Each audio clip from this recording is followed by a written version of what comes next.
we checking to see if they have a sign on that says, this is whoever's got the business got a sign that says the business owners. Have you checked into that, or some of these businesses that do have, that's supposed to have licenses that don't have licenses, but they have a sign up? Right now, we don't have anybody who has a sign that does not have a license up yet. When we first started this project, the only one that got their sign up to date was Cafecito. They had an abandoned sign there, but they utilized their sign. They went through that process, but no one on this list has any. All of their signs are abandoned. No one has a permit for to face their sign. Yes. Anyway, the business licenses are coming up. They're due now in March or April for the city. I would like for you to maybe get with your code enforcement and get with Maria and see how many business licenses we get for totally, and see if they do have business license and their signs up. Yes, I'll make sure we do that.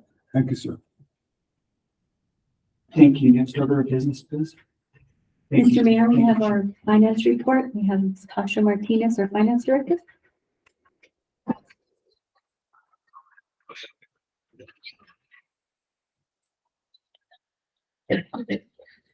Welcome, Tasha.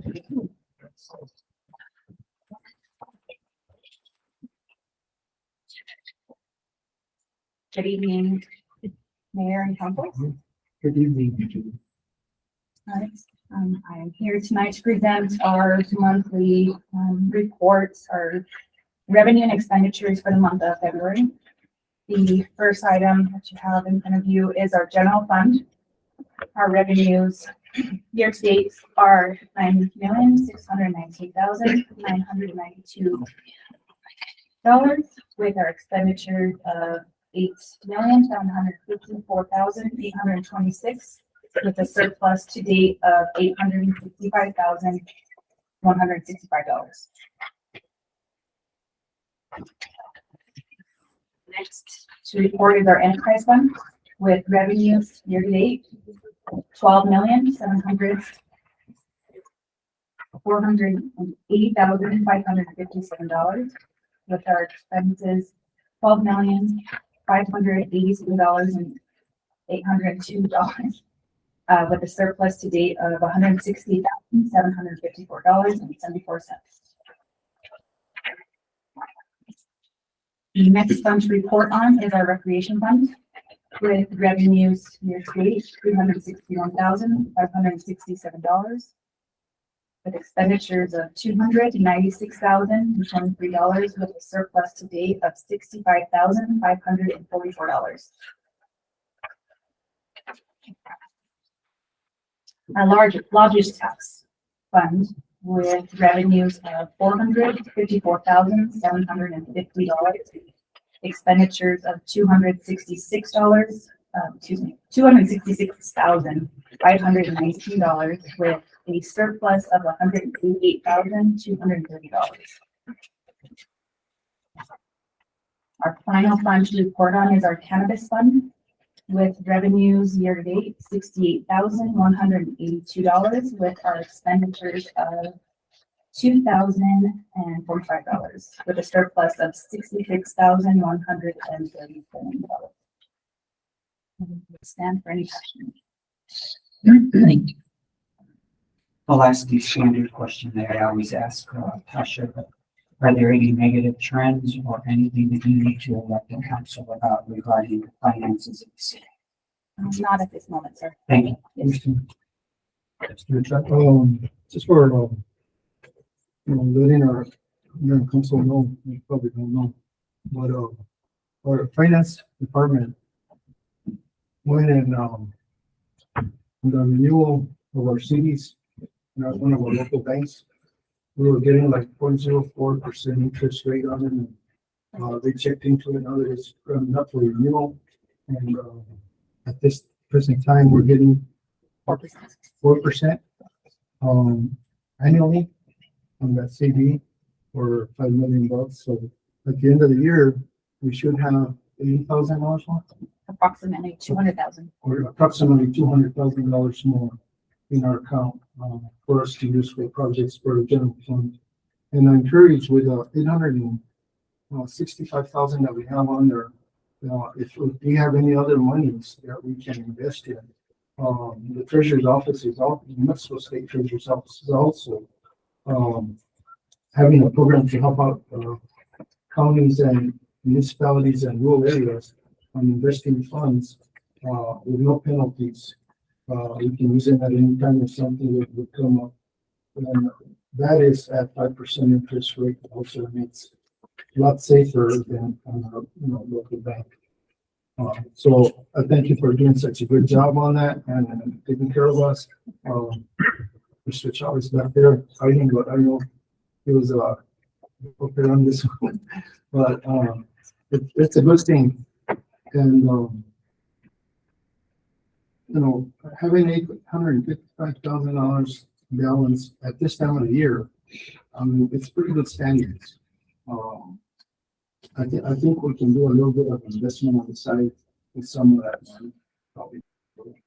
I do want to make one correction. So of the 5 million pledged, I think roughly 30% is general fund. The other portion is within our utilities department. And so of course that would have to be allocated as such, for any interest earned. Mhm. So we would roughly have 30% to work off of. And, the finance committee did approve this budget. Thank you. Any other comments? Next order of business. Excuse me, Mayor. On a separate note, I was just advised that the meeting is not being broadcasted due to failure on the control computer due to the power outages. So they are recording it and it'll be broadcasted after tomorrow. Thank you. Thank you very much. Next order of business, please. Mr. Mayor, we have our presentations not to exceed 10 to 15 minutes. Our first presentation is by Tiffany Abeta with the LEAD program. She's a LEAD program manager giving an update on the LEAD program. Welcome, Tiffany. Can I put my flash drive? If not, it's okay. We don't have any a way of- additional. On yours?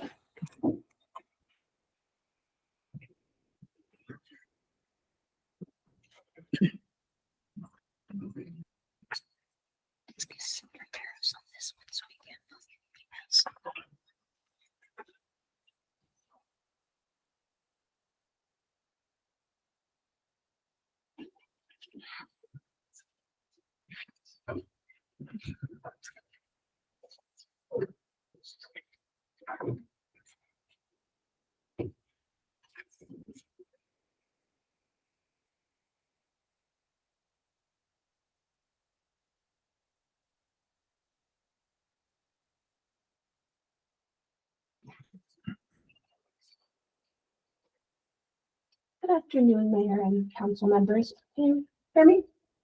Yes. Okay, so I'm going to be presenting an update on the San Miguel Law Enforcement Assisted Diversion Program. And just a quick reminder of what the program's all about. So the San Miguel LEAD program is a pre-arrest diversion program focused on nonviolent, low-level crimes. And so we focus on diverting individuals from the criminal justice system into intensive case management services. And we've been up and running since January of last year. So just a little over a year we've been running the program. And I have some data updates to share with you all. So I'll start off by discussing some data that consists of the statewide program. So there's about, I believe, 8 different counties, and actually I think this is based on 6 different counties where we have the LEAD program. And so at this point we've had, and again this includes statewide data, 473 referrals. At this point we have 219 individuals who have actually enrolled in the program.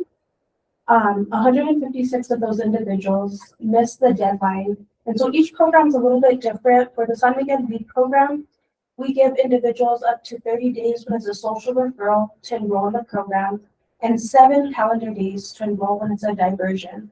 And so just to give you a little background on that, a diversion is when an officer identifies an individual who's suspected of committing a divertible offense. So we've identified several different divertible offenses, and the officers can divert them based on whether or not they suspect that they've committed one of those crimes.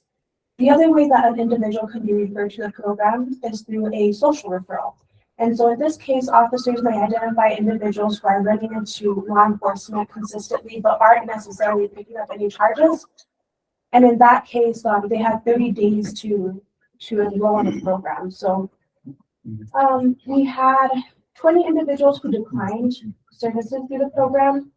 24 are pending, so that could be some of those individuals who still have that certain number of days to enroll. 51 were determined ineligible for the program. So again, each different county has different eligibility requirements. And if the individuals who referred doesn't meet those eligibility requirements, they won't be enrolled in the program. Then it looks like there was 3 individuals who were referred and are on hold beyond the deadline. That could be due to incarceration. So here are those 6 counties that I was talking about. Bernalillo is one of those counties, and as you can see, they have the highest number of referrals and enrollments. And again, they're obviously one of the bigger counties in our state. So they've had 337 referrals, and out of those 337 referrals, they've had 41.2% enrollment rate. Santa Fe's had 27 referrals, and 70.4% of those individuals actually enrolled in the program. San Miguel, this is a little bit outdated. My data is more up to date, but when the evaluator provided this to me, there was 43 referrals, and out of those 43 referrals, we had an enrollment rate of 48.8%. Taos County had 23 referrals with an enrollment rate of 82.6%. And San Juan County had 20 referrals with a 47.8% enrollment rate.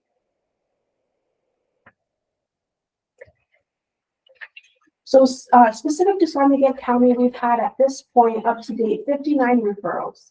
Out of those 59 referrals, we've had 22 individuals who enrolled in our program. 7 have declined enrollment. 13 missed that enrollment deadline that I talked to you all about. 11 were determined ineligible for the program. We have 1 individual who's pending, and we're working to engage them in the program. And 5 of the people who were referred discontinued services. What makes them ineligible? So violent crimes, if they have a history of being convicted of a violent crime within the past 5 years, Got you. that's one of the ineligibility criteria. There's different things as well, but that's one of the main ones that we're looking at. This again is some statewide data. So like I mentioned earlier, we have the arrest diversions. At this point throughout the state, we've had 150 arrest diversions. We've had 161 social community referrals. And in some communities, they allow different agencies to refer individuals. We don't do that. We strictly get referrals from law enforcement or the jail at this point. And so there's been 108 social law enforcement referrals throughout the state. So if you're diverting them, why are they in jail? So let's go back to that.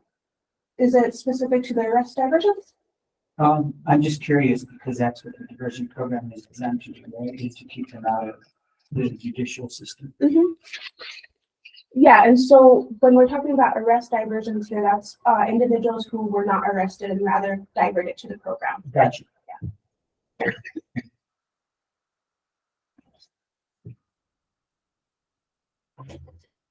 Total referrals by gender throughout the state, we've had 272 male individuals who've been referred and 194 female. In San Miguel County, we've had 56% of our referrals have been male and 44% have been female. And then referrals based on sources. So we have at this point 4 different law enforcement agencies that can submit referrals to us. We have taken some referrals from municipal courts, and then, like I mentioned earlier, we take referrals from the jail. I don't have the jail up there on this list, but at this point, we have not received any referrals for them. We continue to work with them and encourage referrals from the jail, but what we have had is 51 referrals from New Mexico State Police, 1 referral from New Mexico Highlands University Campus Police, 0 referrals from Las Vegas Police Department, 0 from San Diego County Sheriff's Office, and 7 from municipal courts.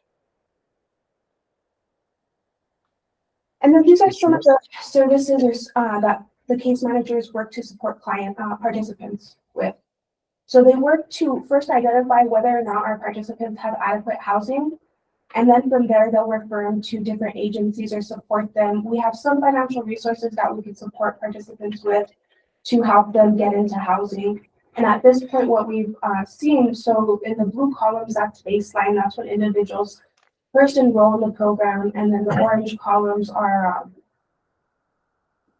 actually this one's set up a little bit different, but you can see here that the first 2 columns are baseline, the next 2 columns are the 3-month. And so 3 months after participants have been enrolled, we'll follow up and see whether or not there's been any changes.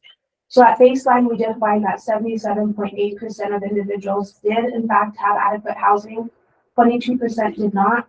And at the 3-month mark, we see the same thing. So we continue to see that 77.8 did in fact have adequate housing and 22 did not. We weren't able to see any changes, but the positive that I'd like to highlight here is that there was no decline. So we didn't see anybody lose housing or become homeless in the program. We measure quality of life, again, when they enroll in the program and every 3 months. At the baseline, when they first enroll in the program, 11.1% reported very poor quality of life. At baseline, 22% reported poor quality of life. Baseline, again, 51% reported fair quality of life. And then at baseline, we had 11.1% report of good quality of life. Then we did the same measure 3 months later. 0% reported very poor, 11% reported poor quality of life, 67% reported fair quality of life, and 22.2 reported good quality of life at that 3-point mark. So you could see a little bit of an improvement from the baseline to the 3-month mark. We measure whether or not individuals report that they've used drugs or alcohol within the past 30 days. At baseline, we had 88.9% report that they had used either drugs or alcohol within the past 30 days. And at the 3-month mark, we had individuals, let's see, I have this a little bit mixed up. So we had 88% report that they had used within the 30 days. And then I believe I mixed this up. So I think what we've seen at the 3-month mark is that 55.6% had reported they used. So we did see a decrease in drug use within the baseline to the 3-month mark. And again, this is based on self-report. I apologize about the confusion on these graphs. We measure employment, again, at baseline and at the 3-month mark. This one is accurate. So you can see here that the blue ones are baseline and then the orange are at the 3-month mark. There was no changes in the reports of full-time employment. So we found that individuals were reporting, 33% of individuals were reporting that they were in fact full-time employees, both at baseline and at 3-month mark. At baseline, we had 11.1% of individuals report that they were employed part-time. 0% reported at 3-month mark that they were employed part-time. So we did see a shift. And we believe that that shift went from individuals reporting working part-time to the individual reporting that they were self-employed full-time. We did not have any individuals report that they were self-employed part-time at either the baseline or 3-month mark. And then finally, we had 33% report at baseline that they were not employed but were looking. And at 3-month mark, same thing, 33% were still not employed or looking. And again, these are all the services that case managers are supporting participants with. So whether it's connecting them with the workforce solution programs, helping them fill out applications in our office, anything that they might need help with is what case managers are there to support for them. Is it part of their participation that they have to be employed? No, it's not. So really, there's no requirements in order to be a part of the LEAD program. They generally won't get terminated unless they commit another violent offense or are violent towards case managers, or let's say we feel that they're no longer benefiting from the program, things like that, would cause us to discuss with our operational work group whether or not we feel they might need to be terminated from the program. But other than that, they don't need to be employed, they don't need to be enrolled in services, they really don't have any requirements to remain enrolled. And maybe, this is a good time for questions. Yeah, sure. If anyone has any questions? I just wanted to ask maybe the chief to comment on why there's no referrals from the police department. Mr. Mayor? Counselor. Well, from what we're seeing, it seems like it's training. We have a few officers now going through an additional training. They're just not used to the referral system, but Tiffany and I have been working together on getting officers in her Zoom training, and we're her coming to the office for office. It's mostly Zoom training is what we do. I was a big proponent in doing one of these programs for the community, and I'm glad it's finally working. Chief, if you need to schedule training for your personnel, please do so and make sure that this happens fast. These diversion programs work. They're excellent for those people who are shoplifting or small crimes that that are connected to other issues like drugs or whatever.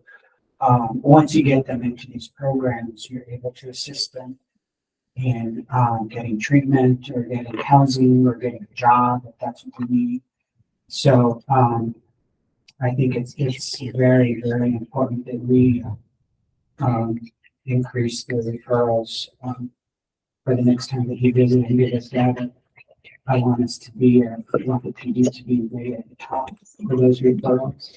And I know it's hard because some people who they pick up their shoplifting also are wanted for higher crime, and they're not eligible for the deferred.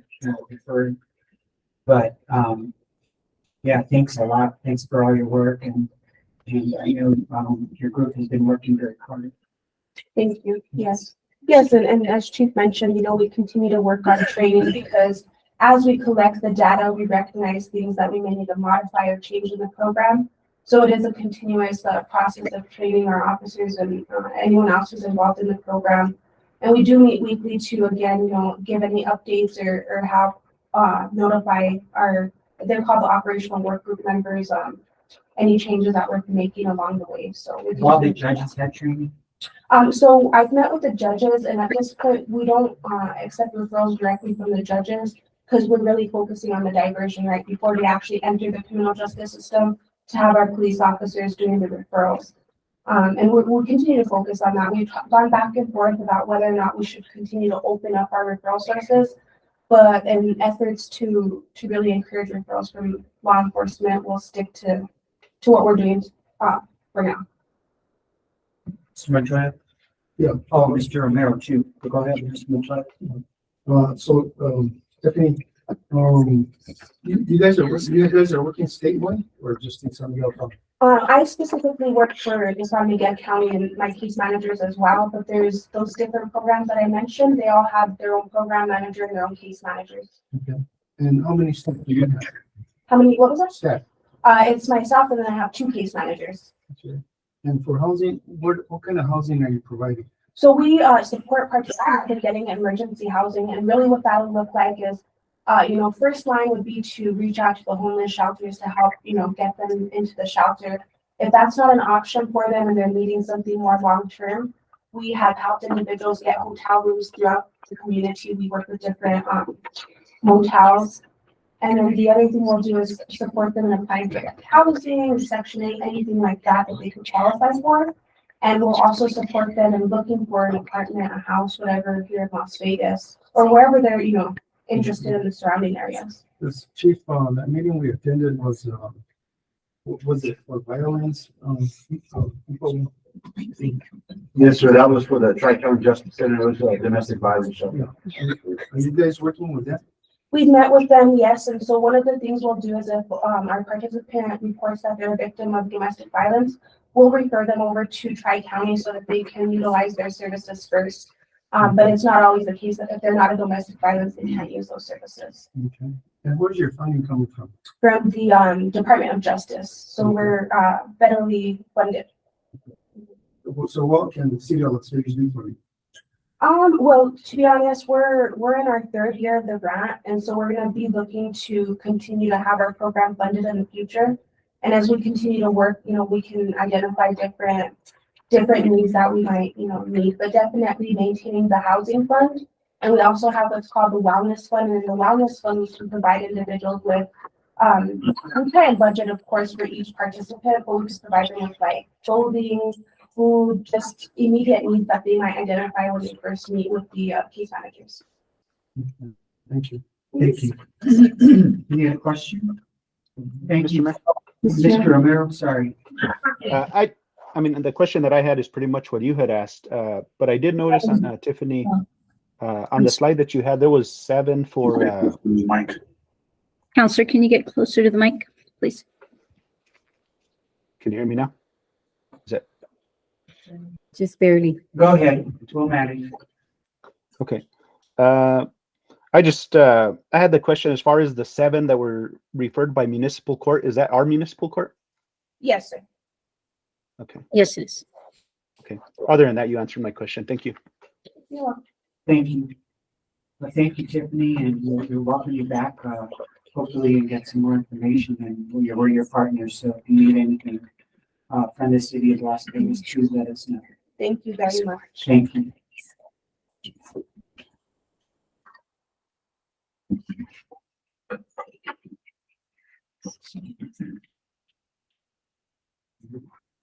Next presentation.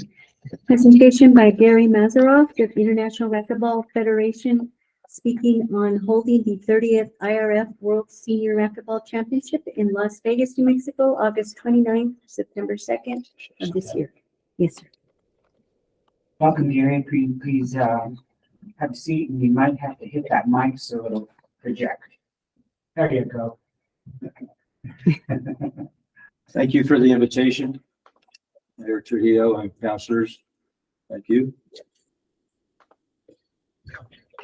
Happy St. Pat's Day, folks. So I'm Gary Mazaroff, born and raised in California. This August, I'll celebrate 50 years in New Mexico. I came to Albuquerque to pursue my master's degree in cross-cultural sports studies. I was successful and I wrote a book. As president of New Mexico Racquetball and rules commissioner for the International Federation, I've been fortunate to travel throughout New Mexico, across the US, and globally as well. Been fortunate to travel to over 30 countries to play, to organize, and to promote the sport of racquetball. In 2 weeks, I'll be going to Guatemala. In October, I'll be going to Chile. And in November, I'll be going to Bolivia, all for sport. New Mexico Racquetball operates 15 to 20 events each calendar year, including the disciplines of racquetball, handball, squash rackets, squash 57, paddleball, and pickleball. In 1984, we secured the 501c3 status under the IRS code. A year later, we embarked on our Starship event, the World Senior Racquetball Championships. That year, 1985, we had 91 players. 5 years later, we had 403 players. Participants represent over 40 states and 40 countries. Anonymous quote, "When one door closes, another opens. The door in Albuquerque has closed. The door in Las Vegas has opened." We will hold the 38th International Racquetball Federation World Senior Racquetball Championships, August 29 through September 2 of this year. August 29 is also Loretta's birthday. Happy birthday, Loretta.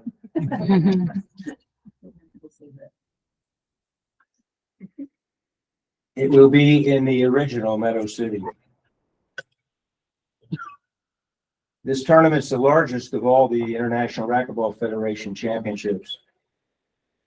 Contributions to worthy recipients from this event since 1989 have surpassed over $500,000. The New Mexico Highlands University Foundation is one of those recipients. Now I'm going to address a timeline. There are 10 days on the timeline for this event. First day being March 1, last day being September 3. So March 1st, the International Racquetball Federation and New Mexico Racquetball agreed to hold the tournament in Las Vegas, New Mexico. March 8th, host hotels were identified with pricing and other options assigned. March 13, 2 days ago, we secured Lamar Advertising Agency, one of the largest in the world for digital billboards. They are part of this event. March 30, we hope that we will have bilateral agreement between New Mexico Highlands and the city to be part of this event. April 15, we'll launch our marketing campaign. June 1st, members of the local organizing committee will preview the existing venues to assure a safe and attractive environment. August 1st, registrations for players will close. August 29, we'll start the tournament. We'll have the opening ceremonies at the Meadow City Montoya Rec Center. September 2nd, we'll close the tournament. We'll have banquet, celebration at the Cowboy Cafe. Thank you, Carlos. And the following day, September 3, we'll start promoting for 2024. We've identified 7 benefits for the city of Las Vegas and the surrounding community for hosting this event. First and foremost, lodgers tax from paid room nights. Last year in Albuquerque, lodgers taxes produced just this side of $1 million, and these figures come from Visit Albuquerque as part of the Convention and Visitors Bureau. Also, we secured 250 room nights at the host hotel, which was the Marriott Pyramid Hotel. Secondly, exposure through print and social media, word of mouth, at-site event streaming, and digital billboards. Worldwide. Worldwide, yes. An infusion of players, that's a good question. Worldwide, we stream to the world. We stream New Mexico events, and we're getting hits from Bolivia, from Mexico, all around the US, Hong Kong, you name it. We streamed last week at the Meadow City tournament that we had 2 weeks ago. There will be an infusion of players, spectators, volunteers, and interested others to the area, and this is not a one-shot deal. We were in Albuquerque for 37 years. It's highly unlikely I'll be around 37 years, but let's shoot for the moon here.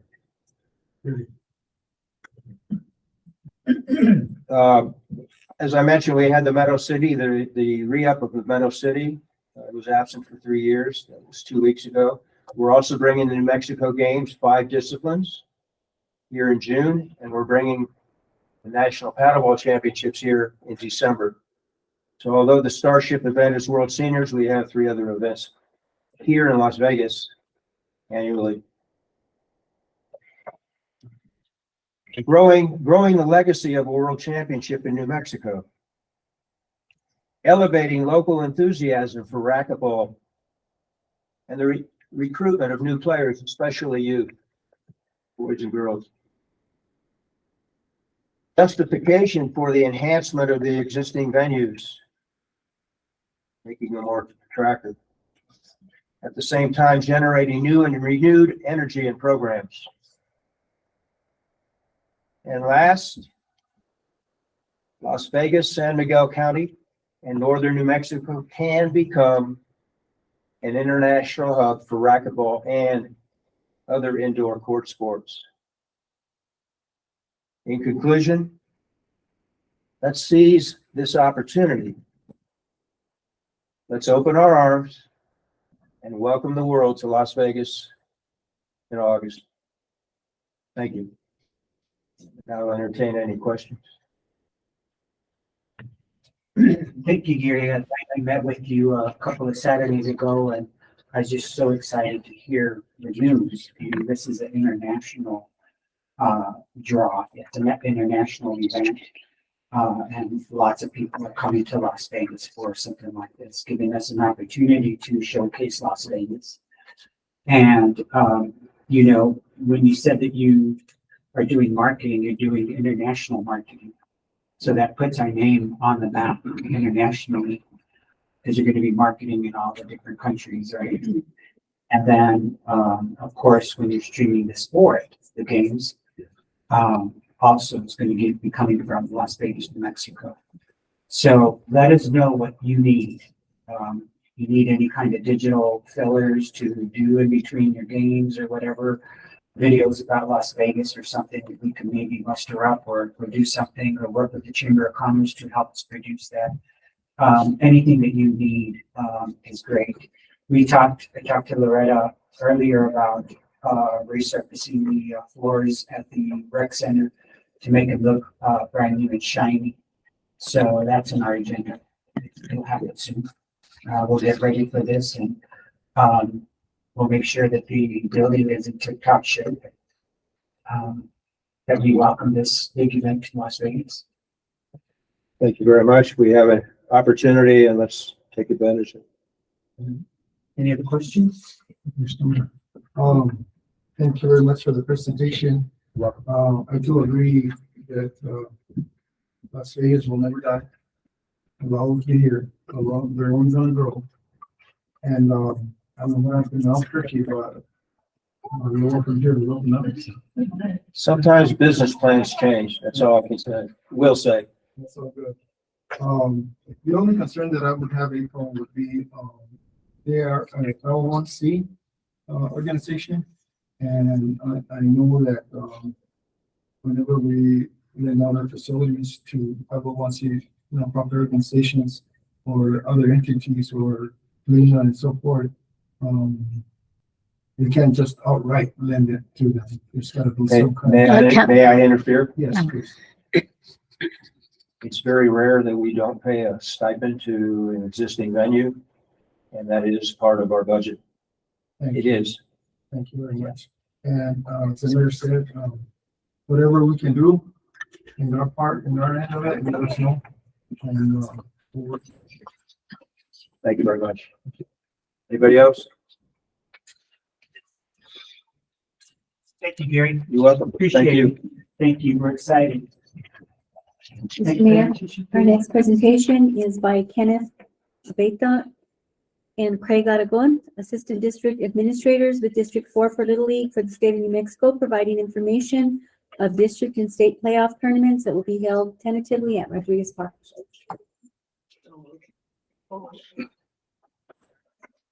Thank you. Thank you. And welcome. Good evening, Mayor Council. Hope everybody's having a good evening so far. My name is Ken Abeta. I'm the president on the Plaza Little League and also assistant district administrator for region District 4. Craig Aragon, who was also already assistant district administrator for Region 4. I was recently asked to be on the district board because of kind of dream that we have been working on for years is starting to come true with the announcement of the sports complex at Rodriguez Park, we've been kind of, very much adamantly looking for tournaments to come to Las Vegas and start using that with the two fields that we are scheduled to have, completion here, I believe June 1st. We're bringing, some really good news, for the city. We have two, presidents, the president from Las Vegas Little, the president from La Plaza, on the district board and working to make sure that we keep on bringing these events for years to come. And we want to make sure that with these facilities that Las Vegas becomes a hub for baseball and softball for northern New Mexico. To make sure that we bring as many events as possible. What we'd like to announce today is that we have been selected, La Plaza and Rodriguez Park has been selected to host district tournaments for this year, for 2023. But in conjunction with that, we have just been restructured in our districts to where our district now is the largest district in the state of New Mexico. We have 11 leagues in our district. So our district tournaments are going to be looking to be closer to the end of June. We're looking at just some numbers to kind of give you guys an idea. We're looking at 3 divisions for the majors leagues. Basically from 8 to 12, we have an 8 to 10 division, a 10 to 11 division, an 11 to 12 division. We also have a new intermediate division, which is 13U, our juniors division, which is 14U, and our seniors division, which is 16U. Now, like I say, on average, you're looking at about 12 players from each team on that. So with the addition of the intermediate, we're now looking at 168 players coming from around the district to come and play in Las Vegas. It's going to be, we're still waiting on dates and to kind of get that because we did express that last year's tournament was at the same time as the Fiestas, which was kind of a little bit of hassle when we're looking at public safety. So we want to make sure that we have everything in order so we don't spread the city resources too thin. But along with that, big announcement is that we're going to be hosting 3 state playoff tournaments. We're going to be hosting the 8-10-year-old softball, the 9-11-year-old softball, and we just recently got added the 9-11 baseball state tournaments for Little League. Now, along with that, we are going to be expecting this type of turnout because we have on average 2 state playoffs per year that will be coming to our district, and we're going to be fighting to make sure that we get them here in Las Vegas. But we have those that are going to be coming to our district every year. Every district is being allotted some. We now with the fields, we now have a dog in the fight. We want to make sure we bring them over here as much as possible. With that, we're looking at any possible cooperation to make sure that we can get some advertisement out, some nice gift bags possible. You know, we've been working, both of our leagues have been working with Loretta as much as possible to get the MOUs set up, and we're also putting in those MOUs the facility agreements for the playoffs as well, and end of season play as well, or postseason play as well, to make sure that we have cooperation, to make sure we have everything up and going. We have a couple of items that we've identified that definitely need to be worked on, but we're both looking at starting here our regular seasons as Little Leagues on April 15th, which is a month away. So we have some work to do here within a month's time to make sure that we're up and going. Both enrollments are, I think we're both well over 200 per side. And when you look at a lot of that, they're multiple children and families, so you'll have a lot of families that have 2 or 3 children that are playing through different leagues. So most of the times, families are at our fields for the majority of the night.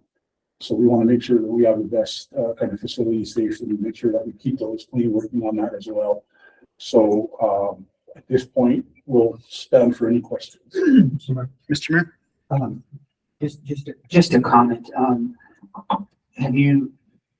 Does Loretta know what we need in order to get going? We've had multiple meetings with Ms. Loretta to kind of get the plans of what's going on. Mm-hmm. The MOUs are going to be very detailed into what exactly that we need. So we've been working hand in hand with Parks and Rec. Okay. Have those MOUs been received there? They're almost, they're in the draft stage, and we're finalizing them now. We need to get those approved by legal as soon as possible. So the faster the better. Mr. Levari? Kenneth, now that we're looking on the biggest part, is there any, the impact's gonna, not hurt to bring down this tournament, or anything like that? So what we worked with Ms. Loretta is that the few fields that are currently, we have a lot of space at Rodriguez Park, thank God. We have a total of 5 fields that are available to be used. One of them is gonna need a little bit of work, but we've identified what needs to be done with that. The upper adult softball field for Rodriguez is gonna be used for the minors and the T-ball. The lower adult softball field, we are gonna probably have the bases moved and get that ready for the intermediate league, because that's one of the first ones. We're seeing a huge influx of kids. Right now, I kind of have a bottleneck because most of my seniors are returning, most of my juniors are returning, and now I have a bunch of kids that are aging out from majors into juniors, and I have this whole team of kids that we needed to look at another one, and thank God Little League has an intermediate, which is not the 14, but the 13. So now we have different base links that we have to prepare for that. So we're going to prepare that one, and we have a few teams from around the state that are going to want to come and play with us, because it's kind of hard to make a required amount of games. And then the majors field isn't going to be touched, so just the other 2 fields.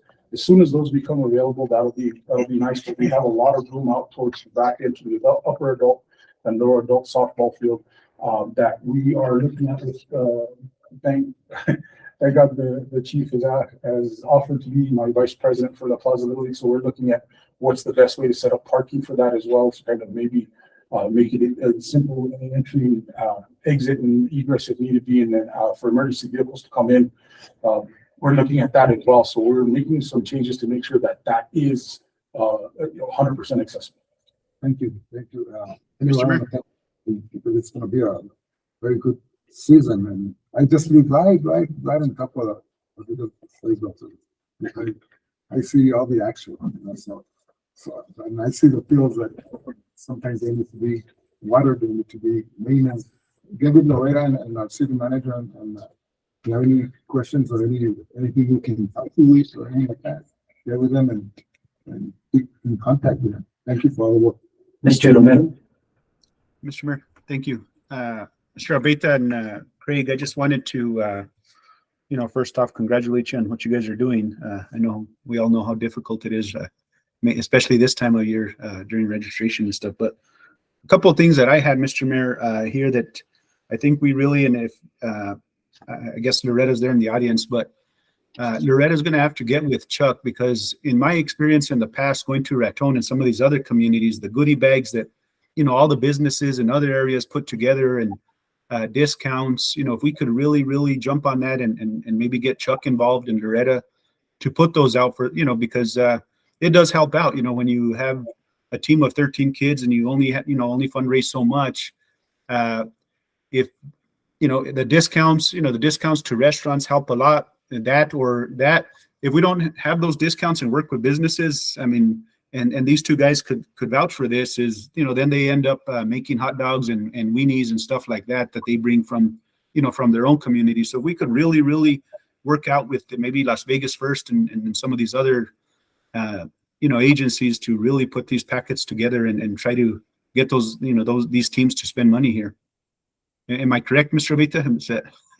That is 100% correct. We would also like to see if there's any availability. And I'm not sure if we missed the deadline or not for Lodgers Tax to kind of help out with some of the advertising, maybe having some people help make sure that the trash is picked up at the fields, or help drag the fields as well, because we will work in conjunction with each other, but we have very small boards because it's a 100% volunteer stays.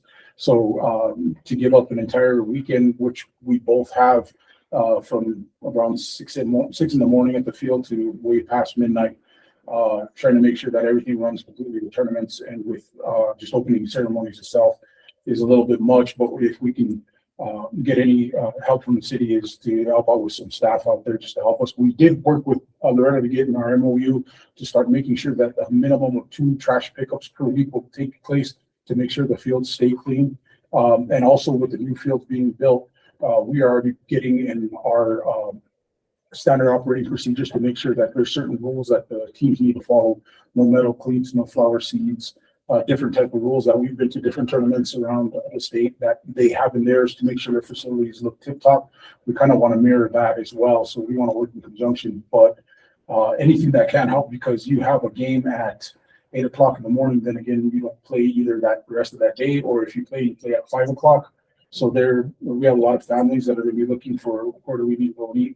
Another big one is Councilman Romero will probably help attest to is that I've had this happen a lot, that somebody forgot cleats at home.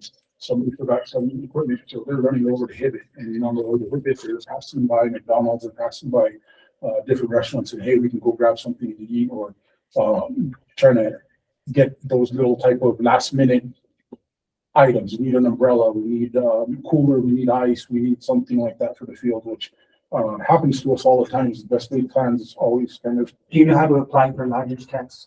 To my understanding, there's an application process, but we're kind of going to be looking at that now because we heard about that process. Please take advantage of it.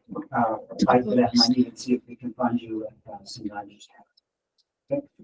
Mr. Mayor, if I may, I believe the deadline has already passed. Council don't have it. Yeah. I'm sorry. We don't have it. Council. Oh, Council.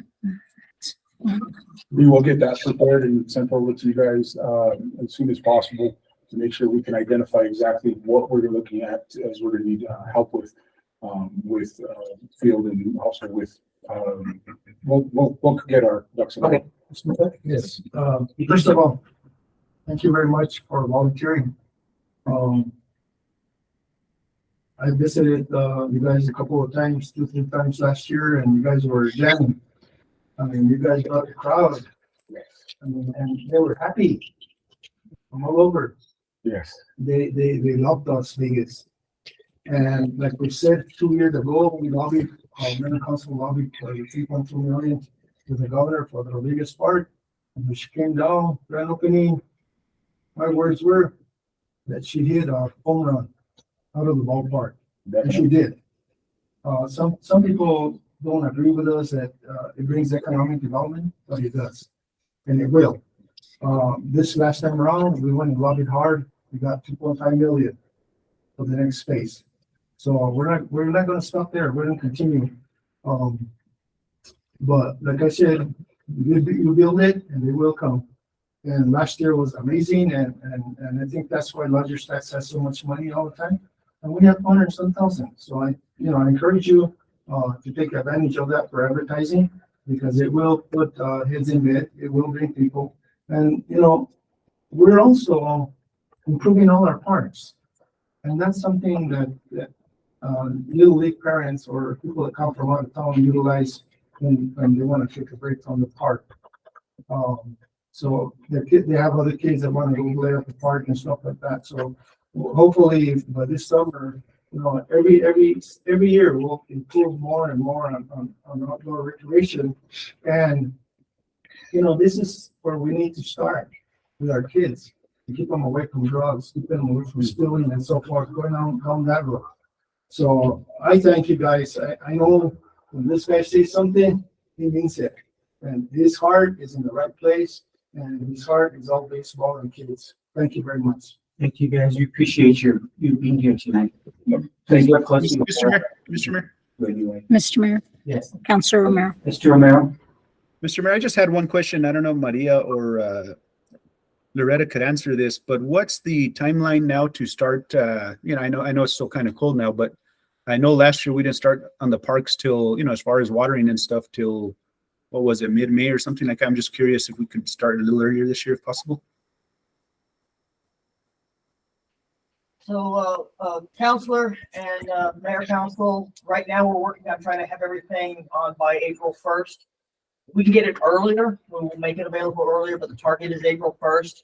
One of the challenges is our pumps at Rodriguez Field are not currently working. So we're going to try and help parks out with a mobile watering system of some kind. But that's the time frame for effluent is usually April 1st, but we are trying to get it up earlier. And the reason why I bring that up is, I know when I was on the board there at La Plaza, kind of the situation, we started watering too late. We actually lost hosting district. I think one of the years, the other year was in Raton. So I'm just trying to, to bring up that, we need to be on top of it. If we're at the end of the day, there's still an inspection that's done kind of in the middle of the season, am I right? And they inspect the facilities and make sure that they're going to be safe to play. And I just want to make sure that, we understand how important that's going to be. Thank you. Appreciate that, David. Councilman Romero, you're 100% correct.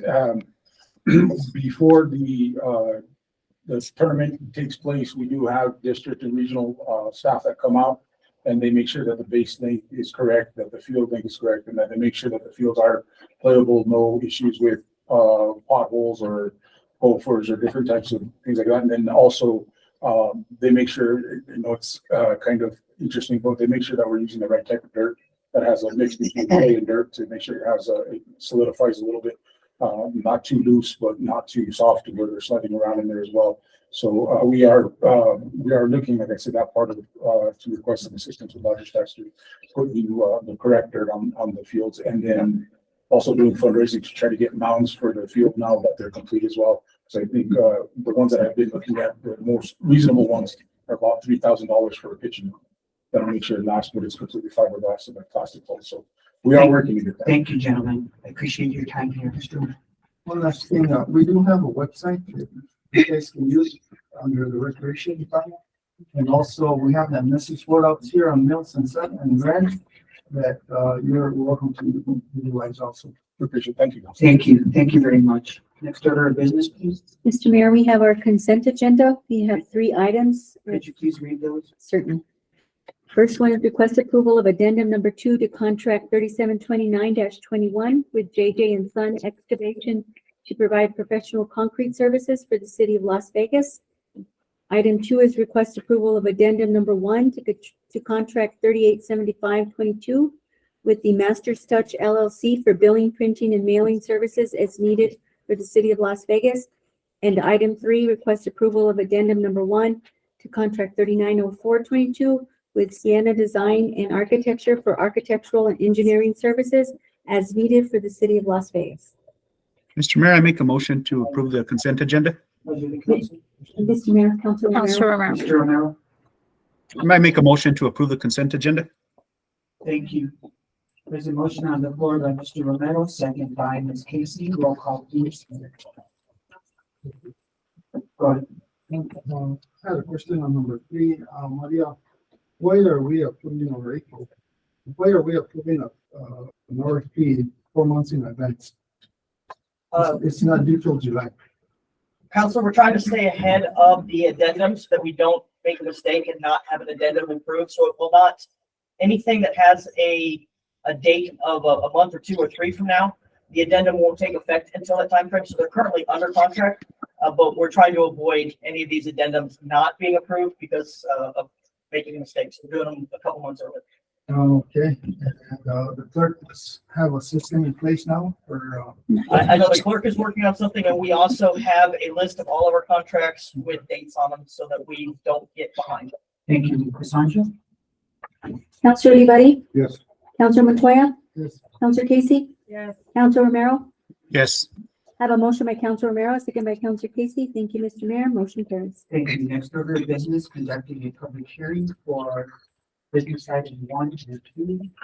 Maria. And I'll entertain a motion to go into public hearing.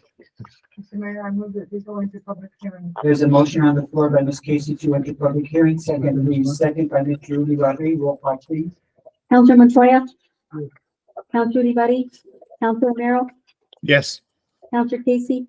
Have a motion by Councilor Casey, a second by Councilor Olivari. Thank you, Mr. Mayor. Motion carries. Thank you, Maria. At this time, I may swear those that are going to be speaking on items 1 and 2, if you'll come forward. And if you'll raise your right hand, state your name for the record, please. Stephanie Romero, Maria Padilla.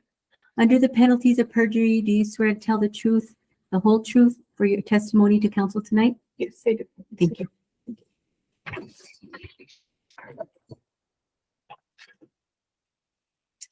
Maria, go ahead. We will start with the first item, Nadia, and if I can just go ahead and read that, please. Request approval to adopt ordinance 2304 for the preliminary and final approval of a subdivision of lots 6 and 7, block 84, town of Las Vegas, located at 1917 New Mexico Avenue, Las Vegas, New Mexico. Also included is the approval of variances on lot size requirements for parcel 2 and parcel 3 facing Armijo Drive. Ms. Maria. Okay, history of this is that Ms. Patricia Baca, one of the heirs for the property located at 1917 New Mexico Avenue. Your mic, please. I forgot. Came to speak to me regarding the property being divided between 3 of the heirs of John Singletary. A preliminary plat had been submitted by Winston and Associates LLC, splitting the property as shown on the survey, which is attached to the record. In reviewing the survey, it was found that tract B and tract C were smaller than the required 5,000 square feet required for the R3 zone. In talking to Ms. Baca, it was noted that they were splitting the property as per the wishes of their father and as shown on his last will and testament. I advised Ms. Baca that they would have to apply for a variance of lot size requirements for those 2 tracts mentioned above. She was also advised that they would have to submit an application for subdivision. Both documents were provided by Ms. Baca. Ms. Baca turned in all the completed application and the project was taken to the Board of Adjustment for approval of the variance request for lot area size requirements and the Planning and Zoning Commission for the 3-lot subdivision on February 6, 2023. At the meeting of February 6, 2023, the Board of Adjustment approved the variances for tract B and tract C, and the Planning and Zoning Commission made a recommendation to take the 3-lot subdivision project to City Council for approval, along with variances approved for the above tracts. There were no persons that protested for or against the project of the Planning and Zoning Commission according to the presidents. Have you had all signatures in the fire department to look at that? Yes, sir. Okay, and everything was fine with that? Yes. Questions, please? Okay, thank you. Moving on to item number 2, request approval to adopt ordinance 2305, amending the official zoning map from an M1, which is light manufacturing zone, to an R3, which is mixed residential zone for 2 properties located at the corner of East University Avenue and Commerce Street. Ms. Maria? Okay, Ms. Stephanie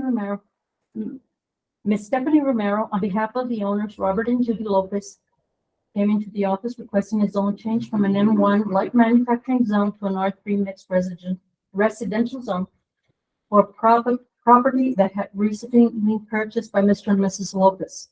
A survey was provided by Ms. Romero showing the 2 properties that the zone change was being requested for. This property is a former Ross Oil bulk plant at the corner of East University Avenue and Commerce Street. The city-owned property where the soccer fields are borders on the south side of the smaller property. Ms. Romero stated that she was going to place a 28 by 56 double wide manufactured home on the larger tract, and her aunt, Ms. Lopez, is planning on placing a single wide mobile home on the smaller lot. The lots do meet the R3 requirements.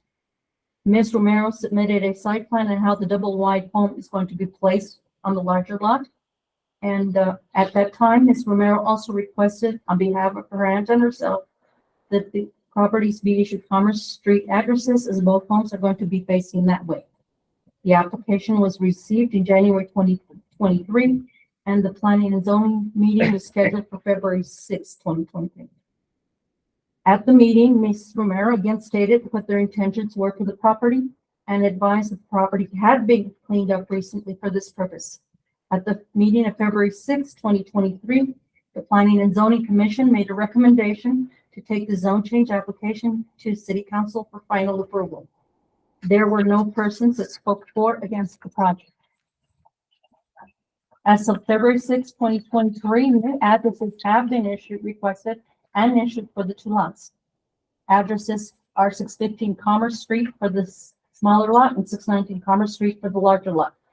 A development application will be submitted to the Utilities Department requesting utility service for both properties if the zone change is approved, and Ms. Romero and Ms. Lopez can continue the process for placing the mobile homes on the property. If you have any questions, please. Anyone want to speak? At this time, I'll entertain a motion to go into regular session so we can vote. Mr. Mayor, I move that we go back into regular session. There's a motion on the floor by Ms. Casey, second please. By Mr. Leonie. Roll call. Counselor Romero, Yes. Counselor Casey, Counselor Montoya, Yes. Counselor Olivari. Yes. I have a motion by Counselor Casey, a second by Counselor Olivari. Thank you, Mr. Mayor. Motion carries. What's the pleasure of the council? Mr. Mayor? Approve both requests as presented. There's a motion on the floor by Ms. Casey, second please. Mr. Mayor, we can do one at a time for ordinance, the first ordinance and then the second, please. The first one. Mr. Mayor, I move that we approve the request to adopt ordinance 23-304 for the preliminary and final approval of subdivision of lots 6 and 7, block 84, located in 1917 New Mexico Avenue. Wait, there's a motion by Ms. Casey, second by Mr. Montoya. Roll call, please. We also have Counselor Romero. I don't know if anybody heard him. Oh. I'm sorry. I just had to make a comment on the next item. Okay. Counselor Romero, Yes. Counselor Montoya, Yes. Counselor Olivari, Yes. Counselor Casey. Yes. I have a motion by Counselor Casey, a second by Counselor Montoya. Thank you, Mr. Mayor. Motion carries. Thank you, Mr. Romero. Mr. Mayor, on this next item, I just wanted to disclose that the family is relatives to myself, but there's no financial interest. Very well. Thank you. What's the pleasure of the council? Mr. Mayor, I move that we approve the ordinance 23-05, amending the official zoning map from M1 to R3 on the corner of East University and Commerce Street. For the two properties that are located. Thank you. There's a motion on the floor by Ms. Casey, second. Second by Mr. Leonie. Roll call, please. Counselor Montoya, Yes. Counselor Casey, Counselor Romero, Yes. Counselor Olivari. Yes. I have a motion by Counselor Casey, a second by Counselor Olivari. Thank you, Mr. Mayor. Motion carries. Thank you. Thank you, Maria, and thank you, Mr. Romero. Appreciate it. Thank you very much, Nice all of to you. see you, my friend. Thank As always. Good job. Moving on to business item Thank 3. you. Request approval of resolution number 2310, request for acceptance and approval of fiscal year 2022 financial audit report. We have our finance director, Tasha Martinez, and our deputy, Dominic Chavez. Mr. Mayor and Council, if I may present this resolution as Mr. Martinez has not been clear the city of Las Vegas 36. Sure.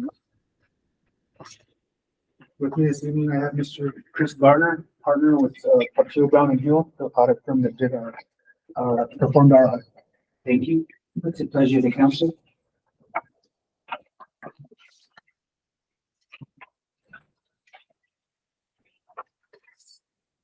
If I'm not mistaken, okay, I'm sorry. I'm sorry, yeah. Ms. Senator just provided you a PowerPoint presentation that Mr. Garner will go over. Have we been through this presentation before? Just wondering if the council wants us to have a motion to approve. Mr. Mayor, I move that we approve, for discussion purposes, my motion is, for discussion, open discussion. There's a to approve the audit, and then, you know, if Okay. there's a second, we can start, discussing. There's a motion on the floor to accept the audit as presented. Second, please. Second by Mr. Montoya. Any comments? Thank you. Thank you for being here. We appreciate the professional service you provided to the city of Las Vegas. Thank you very much. I would like to say, thank you for the report. The city of Las Vegas does have 7 findings. Just, to let the public know that we're not hiding anything. And those 7 items have already been addressed. We have given a response to them and the public record. Anybody can opinion, and we're being transparent. Thank you. Thank you. Thank you, Dominic. I appreciate it. Thank you, sir. Thank you, gentlemen. Mayor, I'd like to just add one Sure. thing too. City manager and your finance team continually, especially in the last 6 months, last year, are contacting me more, asking more questions. So they are trying to be very proactive in dealing with, you were talking about lodger's tax. I had a question just the other day about that. trying to make sure that we're doing the right thing. So I think we're moving in the right direction. And I think the public should know that you are being more proactive than, I think in the past. So Thank you so much. We appreciate that, sir. We appreciate your professionalism and your as author to the city. Thank And you. Mr. Mayor, Thank you, Down. Mayor. Thank you, Mayor Council. Mr. Mayor, Mr. Romero? I just wanted to kind of, I know there was, procurement, issue on this agenda, I mean, on the, audit, and I just want to note that, that, and I guess that, I mean, city manager isn't here tonight, but, those are items that I think we're all very concerned about, and we're going to have our eyes on that for next time. So to rest assured to the auditor that, we'll be on top of that. Thank you. Thank you, Mr. Romero. Thank you, sir. If I may, roll call, please. Counselor Roll Livari, Yes. Counselor Montoya, Yes. Counselor Casey, Yes. Counselor Romero. Yes. I have a motion by Counselor Casey, a second by Counselor Montoya. Thank you, Mr. Mayor. Motion carries. Thank you. Thank you, Thank you gentlemen. so much. Thank you, Dr. Council. Work down there. Thank you, sir. I know you took the right to the work. Thank you. Thank you.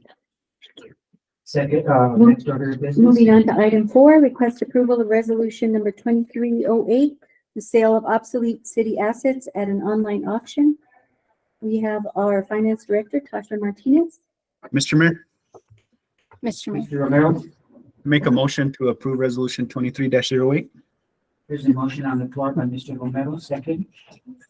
Second by Mr. Livari. Roll call, please. Counselor Casey? Yes. Counselor Montoya? Yes. Counselor Livari? Yes. Counselor Romero? Yes. I have a motion by Counselor Romero, a second by Counselor Livari. Thank you, Mr. Mayor. Motion carries. We were nice to you this time. Don't get used to it.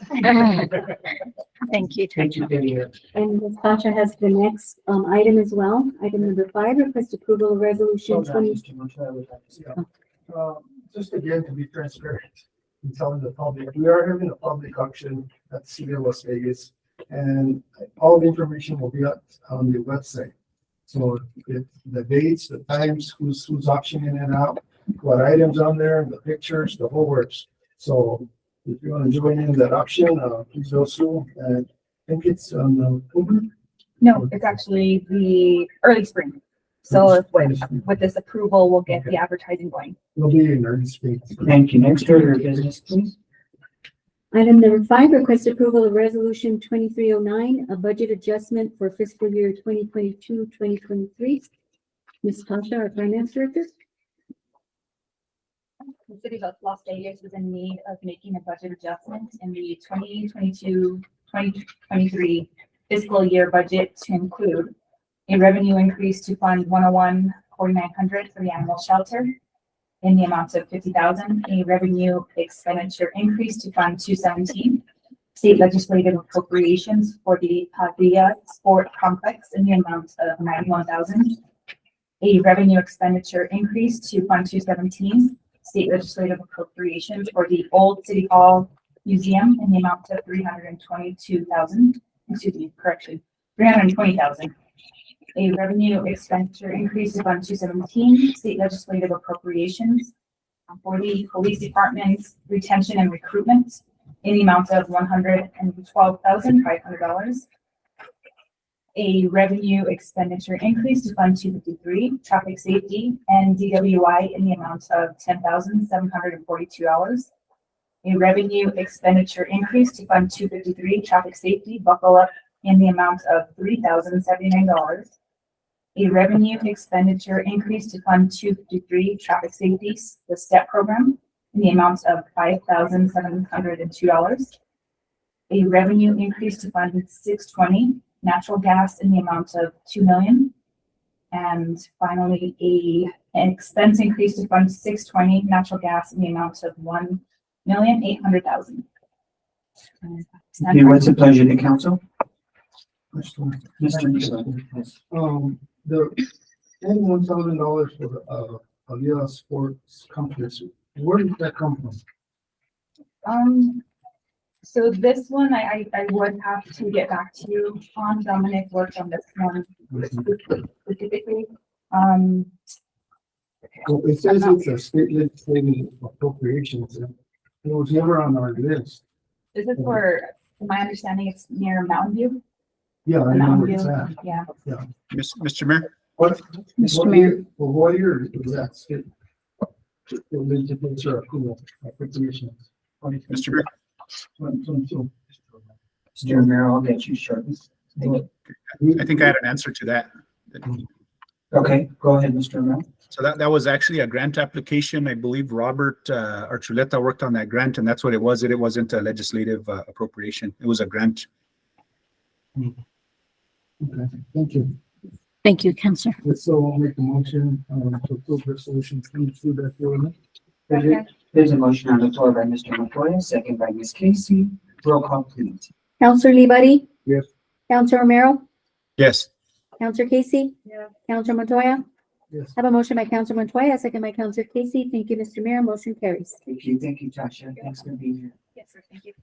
Moving on to item number 6, request approval to award RFP 2023-10 for water distribution system planning, design, and construction phase engineering services to Moles and Corbin and Sodermiller and Associates. We have our Pleasure, Utilities Counselor. Director, Maria Gilbert.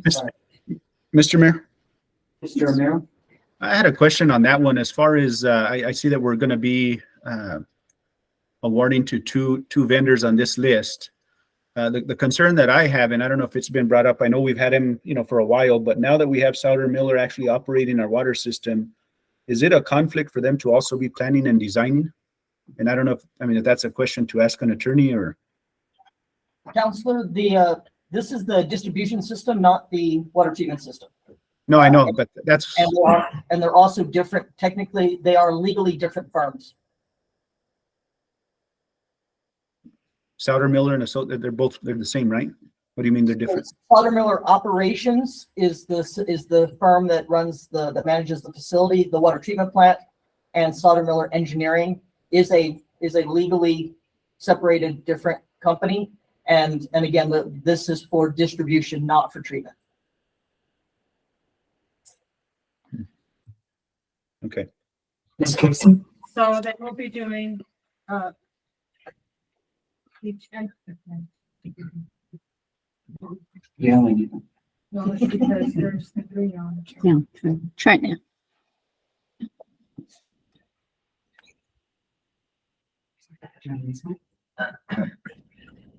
Now it works. Now it works.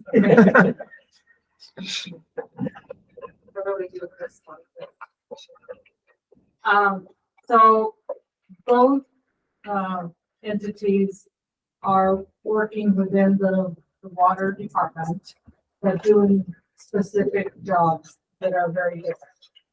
Correct. And the work would be selected by a person who's not from Sodermiller, so Travis Hearn is the manager of water distribution. If there is a water line or a PRV or something in the distribution system, he's the one in charge of that, not the contracted manager. And so there is that separation. And so it is solely for the distribution system. Okay, so then, is this going to be, since this is the new contract, will each entity get a different contract? Yes, Or- they will each have their own contract. They will start at about the same time. So and then they will get taskings that will be different taskings. We already had some projects that were in progress that are on hold. So each one will continue whatever projects they were already working on. And if there are new projects, we go back and forth between the two. Okay, so that will complete whatever, if there's a big project that requires both entities, they'll both be on contract for that specific portion of the work that needs to be done. So what we'll have is a full contract for the engineering services, and then we do what are called task orders for individual assignments. And so they will be separate for each engineer. Okay, and can we pay close attention to any subcontractors that might come in? Because I believe that the state does not allow subcontracting without approval on the contract. Language has to be in the contract. And since they will be working so closely together, we need to make sure that that's something that we are keeping an eye on. So usually they don't work closely together. We usually give distinctly different projects, and so they're not working side by side or doing any kind of subcontract between the two of them. When it comes to engineering, usually the subcontract would be something like surveying. And that is usually included in engineering services. Okay, so Molten Carbon will be doing the water distribution and Southern Miller will be doing the planning. Or the other way around. No, they both could potentially get an assignment. One may be assigned a water line, another one may be assigned, for instance, Molson Corbin is already working on replacing the PRVs. We also have some other projects around town, water lines. We have some challenges up at the Valencia tank. Sawyer Miller might get that assignment, but they would be two distinctly different assignments that wouldn't need coordination between the two of them. Thank you, Mr. Mayor. Yeah, so, we have 40 pages of documentation all year from both companies. Yes, sir. But what are the bids and how much are we paying for them? Or by the hour or by the manpower? Or what? How come those aren't on here? Because the assignments haven't been provided yet, and when the assignments go out, that's when the money is presented either to council or to the city manager, depending on the dollar amount. For instance, again, PRV has already been approved by council, and that's where council was able to find out about a specific project. If it's over $60,000, that project will be brought to council for approval. So this contract in and of itself doesn't allow for a specific project. It allows me to have them under contract, so I don't have to get 3 quotes every time. Okay, and that's, I think that's the information we need to have in these packets. Because otherwise, we're voting on something that we just voting on the record or under history and not on how much they can make or how much they charge per hour or manpower they have or support. So their rates will be included in the contracts and usually are included in the contracts. But in this particular case, like I said, everything will come back before council. If it's over $60,000, if it's under $60,000, it'll be presented to the city manager for approval. Thank you. Yes, sir. Mr. Mayor? Mr. Romero. So Maria, on the planning services, I mean, there has to be a cap. I mean, I know it's RFP, but they can't be basically an unlimited amount for a whole year. Like what's the limit or what's our budget, I guess, is the main part that we have been spending annually on these. Yeah, very, very good question. So the cap is basically what is in the budget. For water distribution, if you remove operations and maintenance charges, there's probably about $1.5 million that's available for projects. Doesn't necessarily mean it's going to go to these two firms. We have other projects, whether it's contractors for water line replacement, whether it's surveying for something, whether it's a replacement of a service line or a meter, all of that would come out of that approximately 1.5 million that's in the budget. So based off of your knowledge, what have we spent annually for these specific services to these two firms combined? If based on my experience, the two firms combined, I would say probably a couple $100,000 at the most.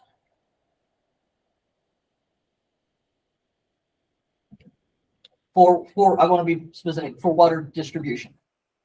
And I don't know, my suggestion, Mayor and Council, is, I think, I mean, if that's what she says, I think that's understandable. But I mean, I think there has to be some type of number that we set to where at least, I know we see it in the budget, but there's other numbers that we see throughout the city in the budget. At a certain point to where it gets to a certain cap, let's say the 200,000 or 300,000, that I think that we should be made aware of if that's possible. Does that make sense? We can keep that number out there. For the most part, these projects, because their distribution, are going to be large enough that they will come before council. So council will have that opportunity to maybe ask for that running total, or I can be providing that running total that we have a new project for the city manager to sign, or we have a new project for the council to sign. And this is where we're at with all of the Sawyer Miller or Molson Corbin water distribution projects. Absolutely. We can do that. Yeah, we just want to make sure we don't have an open checkbook. There's definitely not an open checkbook, and using procurement rules. First off, no matter what, it's going to go through the finance director to make sure it's in the budget, the city manager for approval, and then if it's over 60,000, it does come before council. So, and especially when it comes to water distribution, It's gonna be over 60,000. What's the pleasure of the council? Oh, we had a motion? No, not for this item. There's a motion on the floor by Mr. Montoya. Second, please. Second by Ms. Casey. Roll call, please. Counselor Olivari? Yes. Counselor Romero? Yes. Counselor Casey? Yes. Counselor Montoya? Yes. I have a motion by Counselor Montoya, a second by Counselor Casey. Thank you, Mr. Mayor. Motion carries. Thank you. Thank you, Maria. Thanks for being here. Mr. Span. Moving on to item number 7, request approval for out-of-state travel for firefighter Rafael Lopez and firefighter Justin Armijo to attend the International Association of Fire Chiefs Wildland Urban Interface Conference. Fire What's the Chief Smith? pleasure of the council? Mr. Mayor, Mr. Mayor. or I second it. Second it. Second. We have a second Yes. by Counselor Romero. Yes, there's a first motion by Ms. Casey, second by Mr. Romero. Roll call, please. Counselor Montoya? Yes. Counselor Olivari? Yes. Counselor Casey? Yes. Counselor Romero? Yes. I have a motion by Counselor Casey, a second by Counselor Romero. Thank you, Mr. Mayor. Motion carries. Thank you. Thank you, Mr. Thank you, Span. Chief. We made it easy on you this time, sir. Moving on to our final business item, request approval to place the Phoenix created by artist Chad Brown at the Plaza Park. That is yours, Mr. Mayor. Thank you. So a while back, we brought Mr. Brown forward and he presented about his big art structure, the beautiful Phoenix that he's creating as we speak. And we thought we would bring it to council. The last time it was here, we didn't vote on it. We just agreed that it would be nice to have in the park. But we didn't have any official action. So in order for him to move forward with some of his funding and so forth, people are asking him, where is it going to be and so forth. So just as a formality with the council, I wanted to bring this up to you again and hopefully act on this today. Mayor. I can hardly wait. I think it's a beautiful piece of art that will really enhance our art and cultural district. And my only concern is the whatever they are, crows, ravens, pigeons that are just horrible in that area. How do we protect this beautiful piece of art? And how do we keep it clean so that people can really enjoy it? Right now, people can't go to the park. There's no place to sit because the benches are covered. And yes, they've been cleaned, but it doesn't last. So the Plaza Hotel started playing these noises. So if you go to the park now, the side where the Plaza Hotel is and those businesses, the clothes aren't there anymore. They moved across the street to the south side of that, but we may just need to get a speaker out there. And it's a predator sound like of a raven or I'm sorry, a hawk. And once that sounds, they take off. So it's been a huge success. Plus, Loretta has been going out, not Loretta, but her department has been going out and washing.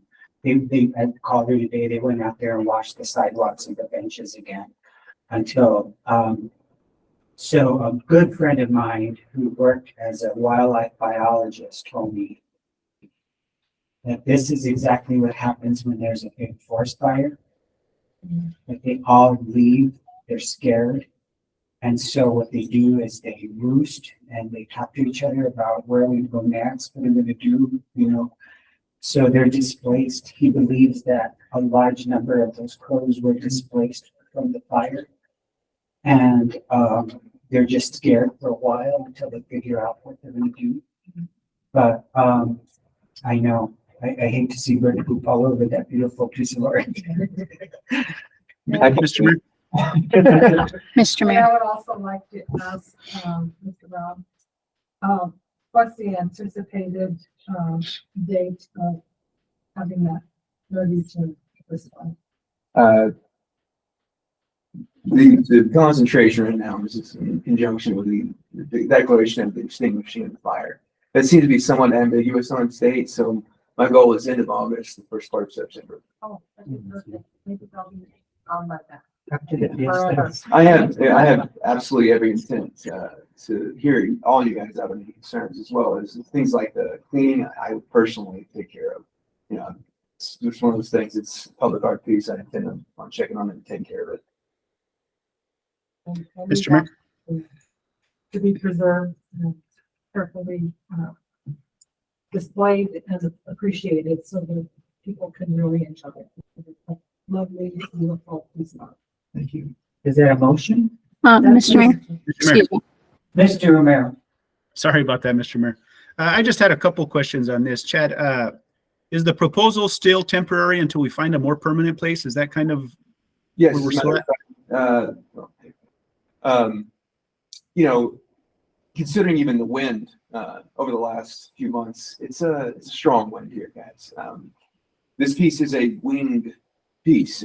I think it actually, out of what you guys brought up last time, temporary is not only the idea here, a shorter duration than I was first expecting, due to your concern for 4th of July, the Fiestas.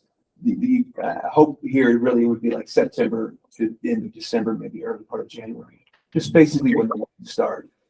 And then the other question that I had is liability. If somebody were to damage it or anything, would the city have a waiver that we're not responsible for it? Because I know it's going to be costly. You know, it's time and effort and everything that you're doing. And I'm just kind of curious, make sure that we won't have to. Something happens to it, we're not responsible for it. Yeah, I mean, if it's a waiver, absolutely. I mean, I'm prepared for the worst and the best. It does not matter to me. I want to make pieces of prayer. The piece is going to be beneficial to the community. That is my focus.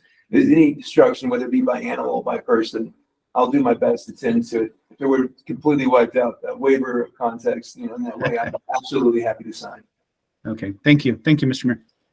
Thank you. There's a motion on the floor by Ms. Casey, second. Second by Mr. Ujari. Roll call, please. I have one question. So my understanding, I couldn't hear him very well, but my understanding is this is a temporary place. Yes, sir. And so a home is found for it. So it's a difficult question. People ask me about this often. The way the piece works like this is an ephemeral context, meaning that it's not really to be looked at as a permanent thing. It's placed there for the people, reaching the heart of people, and the clause is why I would want to have it there.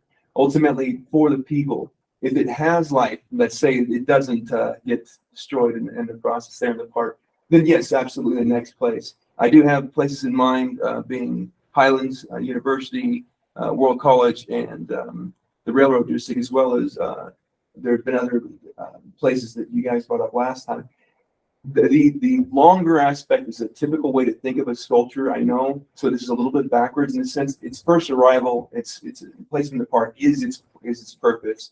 In a piece like this, use artworks in this way, more temporary way, do get moved into other locations, and maybe it will have a more permanent housing.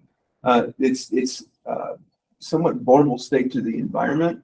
It'd be better if it got inside, but we'll have to just wait to see. And excuse me for my lack of knowledge on this. Yes, sir. I was absent when you presented. Yes, sir. So I didn't quite get educated on this, the process of what's going on. So nobody bothered catching me up. So Okay. just thought I'd ask. Sure. I mean, I'll give you my business card.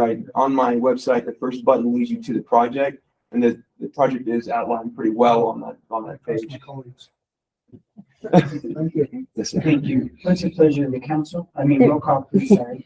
Counselor Montoya, Yes. Counselor Casey, Counselor Romero, Yes.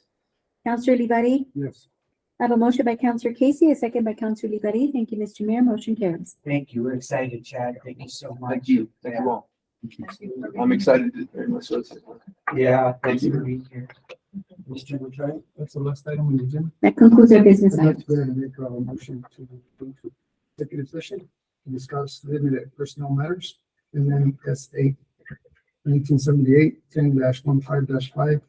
10-15-5-1H2. Second. There's a motion on the floor by Mr. Montoya, second by Ms. Casey to enter executive session. All in favor? Aye. All right, we are into executive session. Councilor Romero, we're gonna be moving into the city manager's office. So if you could shut your computer off and we'll give you a call on the cell phone so that you can join us, that way. Okay.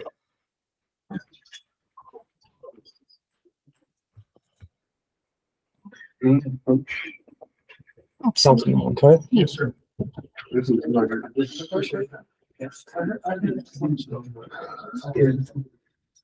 heard you on the. I'm sorry. That's good. I did.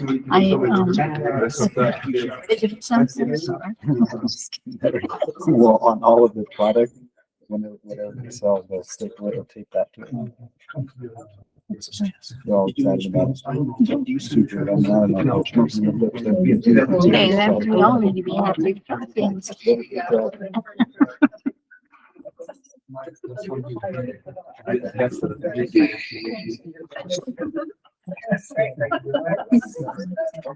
Thank you. Chance to talk to you from this room? Wherever you can. How are you? Thank you so much. How are you doing? Nice to meet you. You look like you're all ready to go. I do. More than you know. Sure. Thank you. Thank you. I'm going home. You guys have to stay? How about you stay and we'll. Enjoy your vultures. Thank you. You should go outside and sing a little bit and scare the vultures away. I tell you, get some teenagers in such good line. I'm so impressed. I volunteered to the teenagers. They just wouldn't let me shoot them. I don't know why. Plenty of us have volunteered, not people. Oh, I was gonna say, a second.